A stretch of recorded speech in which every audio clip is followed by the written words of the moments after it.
Bulan lepas, kepala saya sangat pening. Kebun pisang saya diserang penyakit, bintik daun sigatoka, layu Panama, dan kulat. Dalam beberapa hari saja, daun dah layu dan mati, buah muda busuk dari dalam. Seluruh kebun pisang saya mati sedikit demi sedikit, buat saya risau sangat. Dah cuba pelbagai jenis ubat tapi tak berkesan, saya betul-betul hilang harapan. Saya beranikan diri untuk mencari di internet, dan jumpa satu jenis produk khusus untuk kulat dan repot akar. Percaya atau tidak, saya baru guna satu pek saja.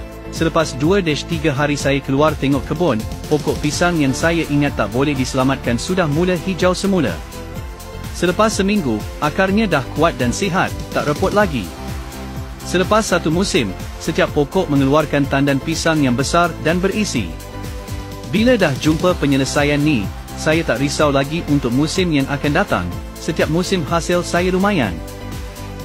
Saya adalah bukti hidup bahawa produk ini berkesan, kerana ia telah menyelamatkan seluruh musim pisang saya yang saya ingat nak dibuang.